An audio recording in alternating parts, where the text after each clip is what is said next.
अस्सलाम वालेकुम नाज़रीन, मैं हूं रुबीना आकिब। आप देख रहे हैं प्राइम गेस्ट। जैसा कि आप जानते हैं कि हम प्राइम गेस्ट में हमेशा अपने हर दिल अजीज़ और कम्युनिटी के ख़ास मेंबर्स को मदऊ करते हैं। नाज़रीन, हमारे लिए बड़े फ़ख्र की बात है, समीर ज़ुबैरी साहब पहले पाकिस्तानी हैं क्यूबिक से, जो कि लिबरल पार्टी के टिकट पर भारी अक्सरियत से कामयाबी हासिल करके पार्लियामेंट में पहुँचे। नाज़रीन, आपको ये भी बताती चलूँ कि समीर ज़ुबैरी साहब जो हैं वो कनाडा में ही पैदा हुए हैं और अपनी उन्होंने तालीम भी यहीं पर जारी रखी है और आए हम उनको खुशामदीद कहते हैं। Welcome to our show. Please introduce yourself. You are coming first time over show. Yeah, it's the first time in studios. Really happy to be here, and I hope to come here again in the future. So my name is Samir Zuberi. Some of your listeners viewers might know who I am. Many might not. But I'm born and raised in Montreal. My father is from Pakistan. My mom's from Brockville, Ontario. Grew up here. I got involved in society, and today I have my own family living in Pierrefonds-Dollards, where I'm elected as the first Liberal MP, first MP in general of Pakistani origin from Quebec. Okay. So happy to serve. We are very proud of this. Do you about your family, please? I'm born and raised in Montreal. My father came here from Pakistan in the 70s. My mom is from Brockville, Ontario. Okay. I grew up in a family of 6 children, the eldest of 6. And I later on, when I became 30, married. Okay. I have 2 beautiful girls now. And we live in the West Island. Okay. So that's, in a nutshell, who I am. Okay. But born and raised in this city of Good. Pakistani origin. Good. What brought you into politics? Are you family member in politics? No, there's nobody in my family who's involved in politics, to my knowledge. Okay. But essentially what brought me in is community service. I gave 20 years volunteering and working in human rights organizations, working in community organizations, serving people. And I felt that by being involved in the decisions, I hope to have a greater impact to benefit society, and that's why I got involved. So we need more people to be involved in different areas, Okay. in society, volunteering, or else within the political structures, or just giving back. That's Okay. important. Okay, okay. Are you the first Pakistani in Quebec as a base elector? How do you feel this day? Sometimes I pinch myself because I might not recognize it as others might see it from the outside. But I'm very grateful and appreciative of being able to do this. I recognize that, for example, in Montreal, Alan D'Souza is of Pakistani origin, the first elected person of Pakistani origin within Quebec, to my knowledge. He's elected as the mayor of Ville Saint Laurent. But at the federal level, yes, I'm very honored to be the first of Pakistani origin elected within Quebec. It is also honor for us. Due to current situation of COVID-19, and it has hit very country's economy. Mm-hmm. So how do you think Canada will be cope about this? Right. So initially, when COVID-19 hit, people were expecting that we would rebound back 100% to where we were pre-COVID. We're starting to realize now that there will not be an immediate recovery. There will be a slow recovery. Things will open up slowly, as we're seeing right now within Quebec and in other parts of Canada, that the economy is starting to open up, but it'll be a gradual rolling back to where we were. It will take time. It will not be that easy. It'll be challenging for a lot of people, but we need to continue to work hard and to support each other in order to have the economic capacity we had before. I think globally, Canada will do better than other countries. I am deeply concerned about the developing world, but Pakistan in particular, and other areas, how COVID will impact the economies and people overseas. Thankfully, we have very good social structure. A government that takes care of its people, and so we are in a good place. But we need to know that the economy will take time to go back to where it was. Inshallah. The economic relief that has been provided by Canadian government, are you satisfied with that? I think that we've been doing overall really good job in taking care of Canadians and residents of Canada. To ensure that nobody's left behind, to ensure that everybody has food on the table, and to maintain peace, stability as much as possible. We've first off taken care of individuals who lost their jobs by providing the CERB or $2,000 every 4 weeks for up to 4 months for anybody who lost employment. So that's one. We're taking care of individuals. Then we move towards taking care of businesses. So we are ensuring that small, medium-sized businesses can survive. It's going to be very challenging for some businesses, but we're doing our best to provide the supports. So we have several programs like rent relief, which business owners should be speaking with their landlords to get the rent relief. Second, we have a payroll subsidy that pays 75% of wages of employees. Third, we have a loan of $40,000, which can be given to small, medium-sized businesses. So these are programs to support businesses. Yes. And then we also are supporting Canadians who are stuck overseas, and even permanent residents who are stuck overseas. So my office, for example, has dealt with many who have been stuck overseas, including Pakistani Canadians. Yeah. So if any of your viewers are stuck, they should contact their member of parliament.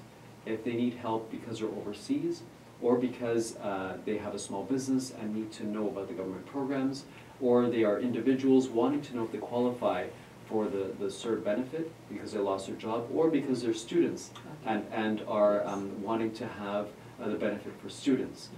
We want people to contact us if they have questions, if they need to navigate these government programs. Yes, that's what we're here for. Good, that's a good.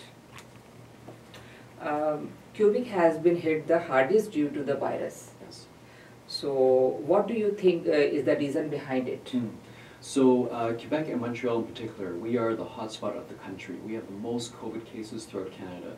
And the reason why most believe is because we had spring break a week before the COVID crisis hit. So everybody left their schools and came back here, and that led to a lot of mixing. Whereas in Ontario and other provinces, they didn't have the spring break at the same time. So this is the main reason why. What do you have to say about the Quebec government dealing with the COVID?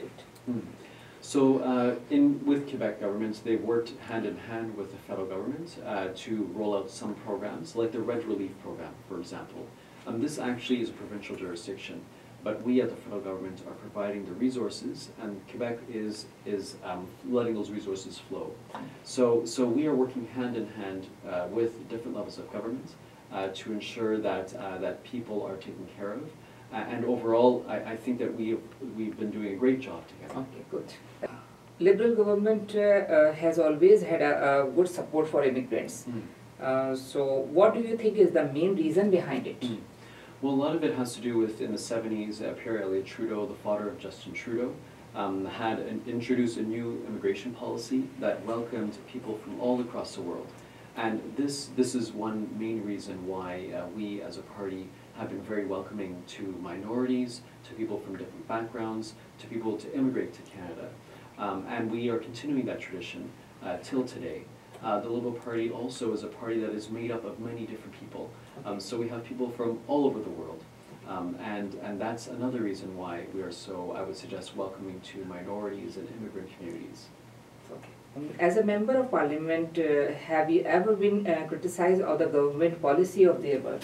Well, there are always people who are pushing on one end or another with relation to a question. I'll bring up one recent example, though. We took a decision to ban military-style weapons in Canada after what has happened in the maritime provinces, the tragedy that killed so many. And we've had other shootings within Canada, be it the Quebec City Mosque, be it called Polytechnique.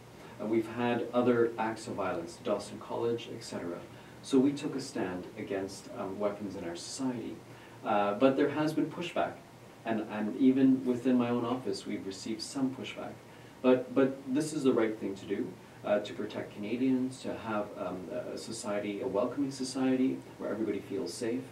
And we took this decision despite the challenges around it. Okay. The relation between Pakistan and Canada has usually been quite good. How do you think you can help improve the relation even better? Well, as somebody who understands Pakistan much better than most Canadians and most elected officials, I do share an understanding that is much deeper than others with respect to Pakistan, Pakistani culture, and who Pakistani people are. This is one critical way. Second, I do participate in the Canada-Pakistan Friendship Group that looks at questions related to Pakistan and Canada. And there have been a number of issues discussed there, including trade, including security, including how Canada can have a stronger relationship with Pakistan. So this is, I think that as somebody who is of Pakistani origin, that is very valuable, that brings a lot to the table, and helps educate people on who Canadian Pakistanis and Pakistanis are in general. You are a member of Parliament for Pierrefonds-Dollards. So tell us some development there. Sure. Well, this has been very unique here. Okay. So COVID-19 hit, and it's really changed the type of work that we do. Yeah. Initially, we deal with immigration files, we deal with helping groups know about grants, and just being connected to the public and hearing what the public has to say, and sharing those opinions with others in government. Okay. Now, though, because of COVID, we've really pivoted, and we are the front line in terms of sharing information around government programs and helping people navigate those programs.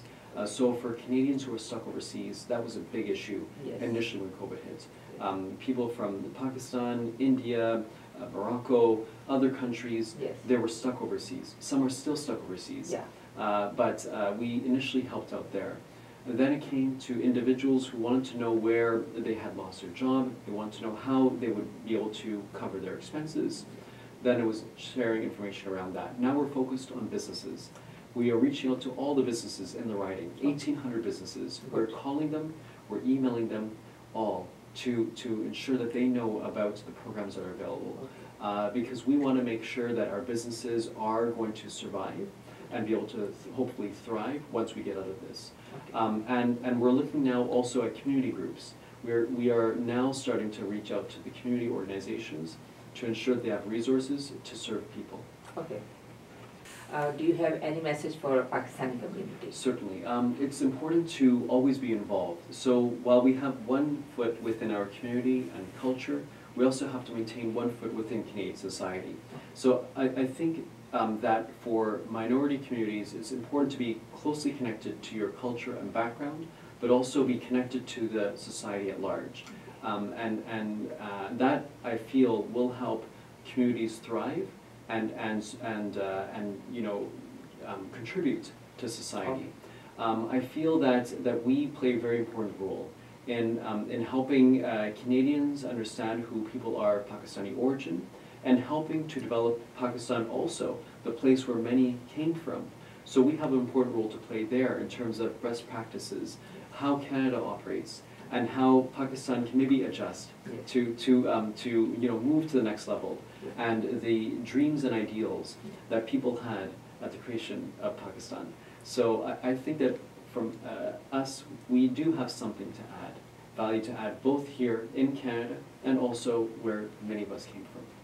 Thank you so much. You are coming our show, and very pleasure to us. You're welcome. Thank you. Thank you.